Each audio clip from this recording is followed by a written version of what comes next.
आदमपुर उपचुनाव का ऐलान हो चुका है। 3 नवंबर को वोटिंग होगी और 6 नवंबर को नतीजे घोषित हो जाएंगे। हरियाणा में उस आदमपुर उपचुनाव की घोषणा हो चुकी है जिसे लेकर आम आदमी पार्टी लगातार आदमपुर का दौरा कर रही थी। बीजेपी ने अपने कई उम्मीदवारों के चेहरे बदल दिए, कांग्रेस में आंतरिक टूट-फूट देखने को मिली और फाइनली जाकर हरियाणा में उपचुनाव का बिगुल बज चुका है। कुलदीप बिश्नोई ने इस्तीफा दिया था और उसके बाद कई टूट-फूट देखने को मिली, कांग्रेस की हलचल देखने को मिली, बीजेपी की हलचल देखने को मिली। इस्तीफे के बाद ये सीट खाली हो गई थी, तो ऐसे में हरियाणा के आदमपुर उपचुनाव का ऐलान हो चुका है। ये वही उपचुनाव है जिसके लिए दिल्ली के मुख्यमंत्री अरविंद केजरीवाल ने आदमपुर जाकर यह कहा था कि आदमपुर उपचुनाव होगा हरियाणा के चुनाव का गेटवे, हरियाणा की सरकार का गेटवे। तो ये आम आदमी पार्टी, बीजेपी और कांग्रेस और जेजेपी सभी के लिए सबसे खास चुनाव है। हरियाणा के डिप्टी एडिटर विनोद लांबा मेरे साथ फोन लाइन पर जुड़ गए हैं। विनोद, यह ऐलान कब हुआ है और क्या कुछ अपडेट इसके अलावा और है, क्योंकि और भी कई राज्य हैं जहां पर उपचुनाव होने वाले हैं? दर्शकों के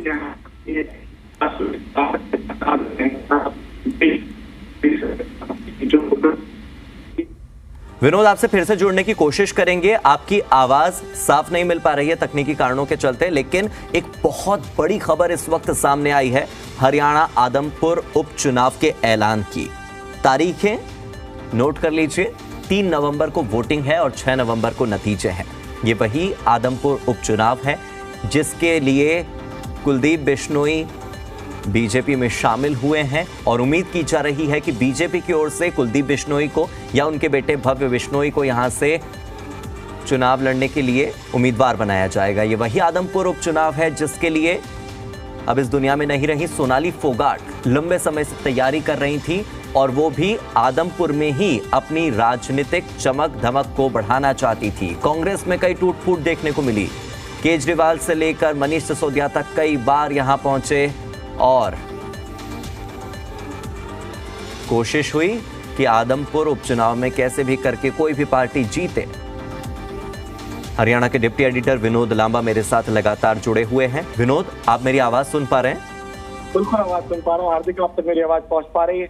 बिल्कुल बिल्कुल। विनोद, आदमपुर उपचुनाव जिसका इंतजार लंबे समय से हो रहा था, उसकी घोषणा। हार्दिक, इस समय सबसे बड़ी खबर यही है हरियाणा के लिहाज से, चुनाव उपचुनाव होने हैं। महाराष्ट्र में, बिहार की 2 सीटों पर होने हैं, हरियाणा में होना है, 1 सीट पर तेलंगाना में होना है, उत्तर प्रदेश में होना है, उड़ीसा में होना है। और इलेक्शन कमीशन की तरफ से जो जानकारी आई है उसमें साफ तौर पर नोटिफिकेशन की जो तारीख है 7 अक्टूबर है, यानी 7 तारीख से नोटिफिकेशन माना जाएगा। डेट ऑफ पोल 3 नवंबर है, ट्यूसडे को, और डेट ऑफ काउंटिंग 6 नवंबर को रखी गई है। या 3 नवंबर को वोट पड़ेंगे आदमपुर उपचुनाव के लिए और 6 नवंबर को काउंटिंग होगी। इस वक्त की सबसे बड़ी खबर यही है और ये देखना होगा महत्वपूर्ण किस तरह से हरियाणा के लिहाज से रहेगा। फिर मैं जानकारी दर्शकों के सामने रख दूं। डेट ऑफ पोल है 3 नवंबर, यानी 3 नवंबर को चुनाव के वोट पड़ेंगे, 6 नवंबर को वोट काउंटिंग होगी, 7 तारीख से की जाएगी। चुनावों की तारीखों का ऐलान हो चुका है और एक तरह से आज से ही चुनाव आचार संहिता भी मानी जाती है, लेकिन गजेटेड नोटिफिकेशन की जो तारीख है वो 7 तारीख है। नॉमिनेशन 14 अक्टूबर से भरने शुरू हो जाएंगे और 17 अक्टूबर तक जो तमाम नोटिफिकेशन हैं, यानी कि जिस तरह से कैंडिडेट हैं वो नाम वापस ले सकते हैं। 2 महत्वपूर्ण तारीख हरियाणा के लिहाज से, date of poll 3 November, date of counting 6 November. Adampur उपचुनाव के लिए जो विधायक बनेगा उपचुनाव में वो 6 नवंबर तक साफ हो जाएगा। हरियाणा में फिर एक तरह से भले ही 1 सीट के लिए चुनाव है, लेकिन राजनीतिक तौर पर जो एक इलेक्शन का बिगुल है एक उपचुनाव के लिए बच चुका है।